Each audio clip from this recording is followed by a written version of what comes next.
Yan mga kabisyo, ready to go na to. Unit ni Sir JB ng Lemery, Batangas. Pero nasa US si Sir ngayon, kaya through messenger lang kami nag-uusap para doon sa mga schedule, sa mga project na gagawin dito mga kabisyo. Yung Yankee bracket ng side mirror, pinapalitan na dito sa tarima natin. Yung mga bags niyan, binapping mga kabisyo. Pero ito sa unahan niya, steel rim na siya na chrome original Japan mga kabisyo. Nakakabit na sa unit yan. Pakita ko sa inyo yung likod bago natin ikutin pa yung ibang project mga kabisyo. Dito muna tayo sa mga mags nila. Alcoa mags na 22.5 mga kabisyo. Yan. Binapping na lang natin para bumagay doon sa unahan na naka-steel chrome mga kabisyo. Yan. Ito yung likod.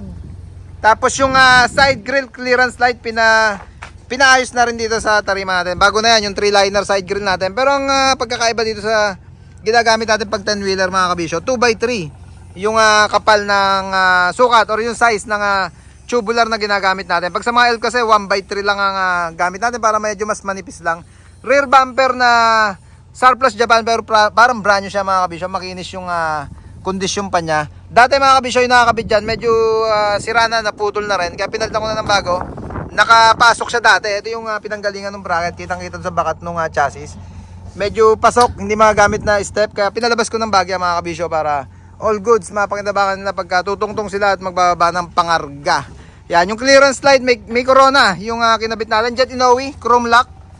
Yan, tas yung corona nga, sabi ko na para dagdag pogi. Tapaludo, mudguard. Ayun yung dinagdag pa dyan. Ito yung gawing gitna na side grill natin na 3-liner. Pati bracket niyan, stainless na yung ginagamit natin syempre. Nakatornilyo siya dyan para pagka may gagawin sila mga kabisyo, pwede nilang tanggalin. Ang lupit ng chrome ng Japan mga kabisyo, mga hard chrome. Kaya pang matagalan talaga pagka ganyang mga formahan natin. Yung kay hijacker natin, yung likod ang hard chrome, Japan din yun na original. Ayan si Bay. Aircon na rin para, inayos na yung aircon nito.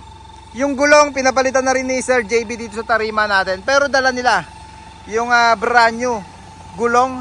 Pinaservisan lang natin dito sa vulcanizer para hindi na dalhin sa shop pa tong truck nila. Para hindi na dalhin sa vulcanizing. Yan, pinaservisan ko na lang mga kabisyo. Yan, bago na lahat yung gulong nung unit ni Sir JB. Yan, sir, ano na pangalan mo? Ito yung kukuha ng unit. Yan, si Sir Manuel. Pauwi na kayo ng Lemery pagkatapos dito. May kawalan na. Kakarga muna. Ayan, mga kabisyo. All goods naman at na-testing na ni Sir Manuel yung unit. Cover ng upuan, parang binago na rin natin to.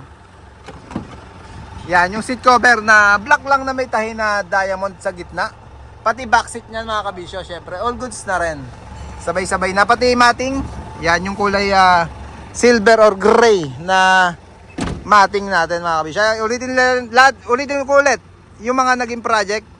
Sa likod muna tayo, rear bumper, side grill likod, side grill gitna, clearance light, tapaludo, mudguard, buff ng mags. Ito nilinis lang yung harapan mga kabisyo. Sabi ko ganyan na yung nung dumating, ganyan na yung rim niya, naka hard chrome na. Bracket ng side mirror, yung Yankee. Yung pro hop natin na van light sa taas niya, 3 piraso. Tig-3 na nakaupo siya sa base na stainless. Upholstery, aircon. Ano ba ang ginawa? Yun lang yata mga kabisyo. Tsaka pinapinturahan lang ni Sir JB yung flooring loob nung mismong van or loob nung mismong flooring mga kabisyo. Yan. All goods na, pa-exit na. Shoutout ko lang si Sir JB, nasa US siya ngayon. At maraming salamat po sa pagtitiwala sa Team Kabisyo.